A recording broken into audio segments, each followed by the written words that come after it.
नमस्कार। Fit India में आपका स्वागत है। मैं हूं आपकी होस्ट एंड दोस्त अनुराधा।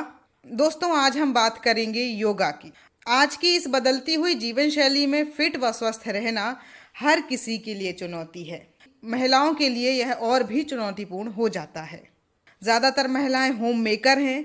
घर के कामकाज से उन्हें समय ही नहीं मिलता कि वे अपनी सेहत के प्रति ध्यान दे सकें।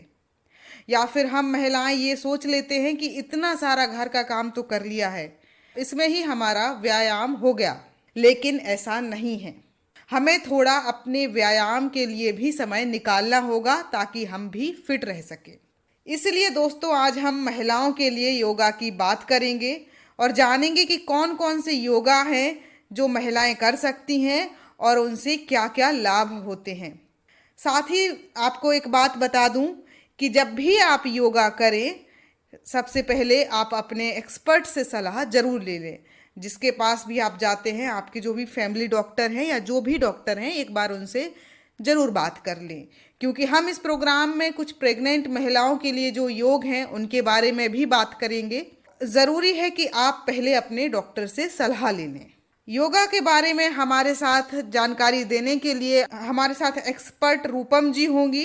दोस्तों, वैसे तो आज के समय में अधिकतर लोग योग के प्रति काफ़ी जागरूक हो चुके हैं और इसको अपनी रूटीन लाइफ में अहमियत देने लगे हैं। लेकिन आज भी कुछ महिलाएं ऐसी हैं जो अपनी सेहत के प्रति अनदेखी बरत रही हैं।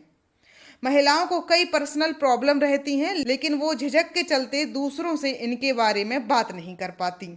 अगर आप भी इनमें से एक हैं तो आप योगासन के जरिए खुद को फिट रख सकती हैं। चलिए, आज हम महिलाओं की कुछ पर्सनल प्रॉब्लम के हिसाब से वेस्ट योगासन बताते हैं, जिन्हें वो दिन का थोड़ा सा समय निकालकर सुबह शाम किसी भी समय कर सकती हैं।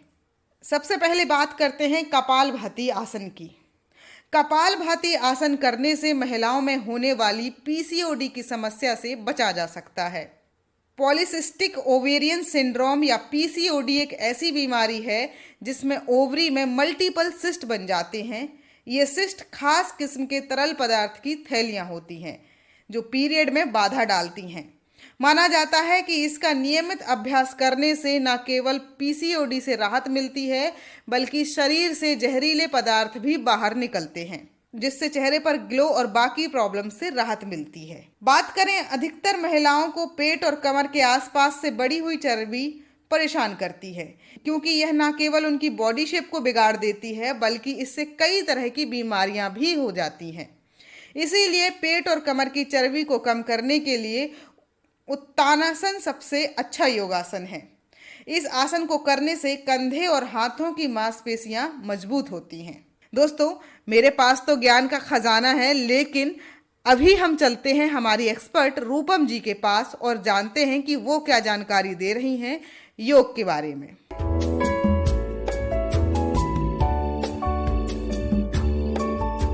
मेरा नाम डॉक्टर रूपम सिंह हुआ, योग प्रशिक्षक हूँ और नेचुरोपैथ के डॉक्टर हूँ। तो रूपम जी, हमें ये बताएं कि योग के क्या क्या फायदे हैं, खासकर महिलाओं को देखते हुए। योग के बहुत सारे फायदे हैं।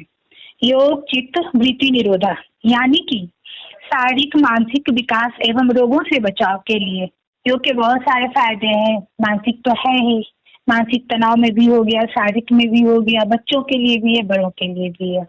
यानी कि हम कह सकते हैं कि हर उम्र के व्यक्ति के लिए योग फायदेमंद है। बहुत फायदेमंद है। हाँ। अच्छा, महिलाओं को देखते हुए आज हम बात करेंगे क्योंकि ज्यादातर हमारे देश में महिलाएं जो हैं घरेलू कार्य करती हैं, तो उनको कई समस्याओं से जूझना पड़ता है। और कई बार हम ये भी सोच लेते हैं कि हम तो घर का इतना सारा काम कर रहे हैं तो हमारा तो व्यायाम हो गया है, लेकिन फिर भी महिलाएं अक्सर पेट की चर्बी और कमर के आसपास जो फैट जमा हो जाता है उससे परेशान रहती हैं। तो इस समस्या के निवारण के लिए कौन कौन से योग किए जा सकते हैं? इस समस्या के निवारण के लिए योग तो बहुत है। रही बात घर में जो लोग काम करते हैं, वो तो मानसिक तनाव में रहते हुए काम करते हैं। फिजिकल तो होता है, लेकिन मानसिक तनाव बहुत रहता है। जी। काम करते हैं लेकिन मानसिक तनाव को लेते हुए, तो उसमें आपको हो गया चक्की चालन आसन में, उष्ट्रासन, सूर्य नमस्कार, और प्राणायाम में हो गया अनुलोम विलोम, नाड़ी शोधन, ये सारे प्राणायाम और योग कम से कम महिलाओं को अपने लिए 45 मिनट रोज निकालना चाहिए। कितना भी घर का काम करें, चाहे वो बैठ के करे, खड़े होके करे, कुछ भी करे, लेकिन योग उनको करना बहुत जरूरी है। क्योंकि योग जब हम करते हैं तो ब्रीदिंग के साथ करते हैं, और घर का काम करते हैं तो उसमें मेरा ब्रीदिंग नहीं होता है, बस टेंशन में हम लोग काम करते हैं, खुश होके काम नहीं करते हैं। जी ये रहता है इधर करना है उधर करना है। जब योग करेंगे तो उसमें ब्रीदिंग रहेगा, सांस लेना है, छोड़ना है, तो उससे क्या है कि बॉडी में भी फायदा होगा और रिलैक्स होगा, माइंड के लिए भी बहुत अच्छा होगा। तो कई महिलाएं पीसीओडी की समस्या से जूझती हैं, क्या इसके लिए कुछ खास योग हैं? आसन जो भी है करीब करीब सारे प्रॉब्लम का एक ही आसन होता है, किसी में कुछ नहीं, जैसे आगे झुकने में कुछ आसन नहीं करना है। पीसीओडी में भी सूर्य नमस्कार सबसे अच्छा आसन है। फुल बॉडी का जो निचले हिस्सा होता है वो सूर्य नमस्कार से ज्यादा खिंचा होता है। उष्ट्रासन पीछे की ओर झुक के करना होता है। बटरफ्लाई, मार्जरी आसन जिसे कहते हैं कैट पोज, चक्की चालन, ये सारे आसन पीसीओडी में बहुत फायदे करते हैं। जी और फिर इसके लिए आसन में बैठना भी बहुत जरूरी है। जैसे कि आसन में हम लोग पद्मासन में बैठते हैं, सुखासन में बैठते हैं, वज्रासन में बैठते हैं, तो पीसीओडी में बैठने के लिए आपको सीधी योनि आसन का प्रयोग करना चाहिए। तो ये बताएं, कई महिलाएं बाल झड़ने, जांघों के चर्बी की प्रॉब्लम, थायराइड और मेनोपॉज जो होता है उससे परेशान रहती हैं, तो इस स्थिति में वो कौन कौन से योग कर सकती हैं? जैसे बाल झड़ना तो बहुत सारा प्रॉब्लम है मैम। एक तो टेंशन के कारण झड़ता है, दूसरा क्या है कि थायराइड के कारण भी झड़ता है। जी जी। अगर थायराइड के कारण झड़ रहा है तो थायराइड के कारण झड़ने के लिए तो थायराइड का सबसे ज्यादा अगर आसन कहिए तो उसमें प्राणायाम फायदा करता है। प्राणायाम में भी हो गया उज्जयी, जी जी। गले के पास जो थायराइड होते हैं उज्जयी में उसको दबाना होता है, फिर वो भौरे की तरह ओम का उच्चारण करके निकालना होता है, उसे बोलते हैं उज्जयी प्राणायाम। जी। तो उससे क्या है कि अगर थायराइड होगा तो बाल झड़ना भी बंद हो जाएगा, और फिर शीर्षासन भी कर सकती हैं। तो बहुत सारे लेडीज शीर्षासन नहीं कर सकती हैं क्योंकि कभी की नहीं होंगी जी जी कारण से, लेकिन अगर जो करती आई हैं, कर रही होंगी, तो किसी योग प्रशिक्षक के द्वारा शीर्षासन और आपको उज्जयी, ये दोनों बहुत फायदेमंद है। जी बोलिए। आसन भी फायदेमंद है। क्या योग करने से स्किन में ग्लो आता है? यस मैम, जरूर आता है। प्राणायाम स्किन के ग्लो के लिए आसन से ज्यादा प्राणायाम फायदेमंद है। जी। प्राणायाम में आपको सारे प्राणायाम करना चाहिए, अनुलोम विलोम, भस्त्रिका, कपालभाति। वैसे कपालभाति प्राणायाम में नहीं आता है, वो हठ योग में आता है, लेकिन लोग बोलते ही हैं उसको प्राणायाम में। कपालभाति, शीतली, चितकारी, ये सब, जी। भ्रामरी। गर्भवती महिलाओं के लिए कोई योग आसन है जो वो कर सके और उनके लिए सेफ हो? हाँ, उनके लिए बहुत सारे आसन है। जैसे PM1 ज्वाइंट जितना भी है, बॉडी का जितना भी ज्वाइंट है सबको करना है। उंगली, गला, हाथ, घुटना, पहले ये सब कर लें। फिर PM1 का 2 में भी कुछ कुछ आसन है, जैसे नौकासन भी कर सकती हैं, चक्की चालन कर सकती हैं, उष्ट्रासन भी कर सकती हैं, बटरफ्लाई, ये सारे आसन है। और उनके लिए प्राणायाम में सबसे फायदेमंद भ्रामरी और अनुलोम विलोम। तो योग करते समय क्या सावधानी रखें जिससे हमें संपूर्ण तरह से फायदा मिले, कोई दिक्कत ना आए? तो क्या क्या बातों का ध्यान रखना चाहिए? मैम, योग करते समय तो सबसे पहले हवादार जगह होनी चाहिए। अगर घर में कर रहे हैं तो खिड़की खुला होना चाहिए, थोड़ा जहाँ पे पूरा हवा आता जाता हो। और नीचे जहाँ तक हो नीचे बैठ के करना चाहिए, नीचे जमीन पे, मतलब योगा मैट या जो भी दरी हो उसको बिछा के करना चाहिए। और योग करने से पहले 4 घंटा पहले खाना खाना चाहिए। कपड़ा पूरा ढीला होना चाहिए, टाइट कपड़ा पहन के योग नहीं करना चाहिए। जी। जो गर्भवती महिलाएं होती हैं क्या वो भी खाली पेट ही योग करें या वो कुछ खा सकती हैं? नहीं, जैसे अगर वो योग कर रही है तो क्या है कि मतलब एक एप्पल ले लें, एप्पल लेके 10-15 मिनट बाद वो कर सकते हैं। खाली पेट तो उनको रहना नहीं है। जी जी। और लंच करके नहीं, डिनर करके नहीं करना है, ब्रेकफास्ट में हल्का सा कुछ खा के कर सकती हैं। जी। रूपम जी, आपने बहुत अच्छी जानकारी हमारे साथ साझा की है, आपका बहुत बहुत शुक्रिया। Thank you ma'am.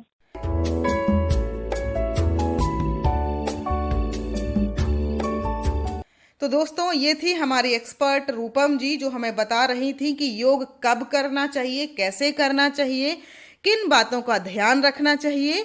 साथ ही कुछ गर्भवती महिलाओं के लिए भी योग हैं, वो कर सकती हैं, लेकिन अपनी डॉक्टर की सलाह के साथ।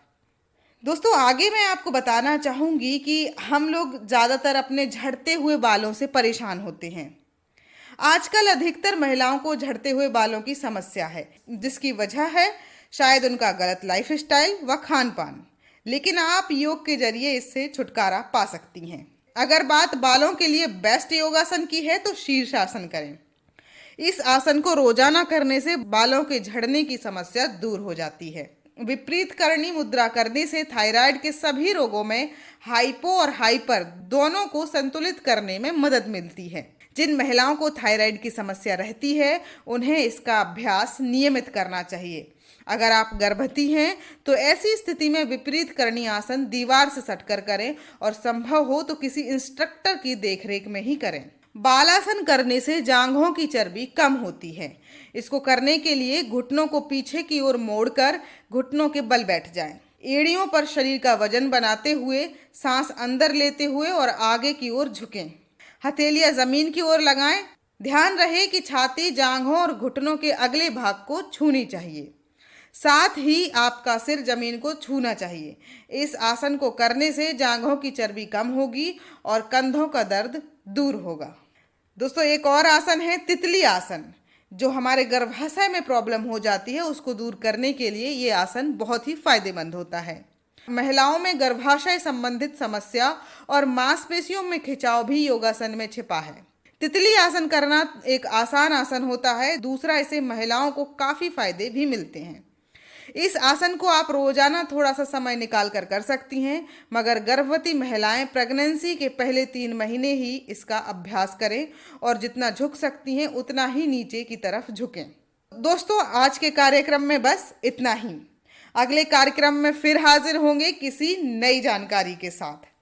तब तक के लिए अपना ख्याल रखिए, खुश रहिए और मुस्कुराते रहिए। फिर मिलेंगे इसी वादे के साथ। नमस्कार, खुदा हाफिज।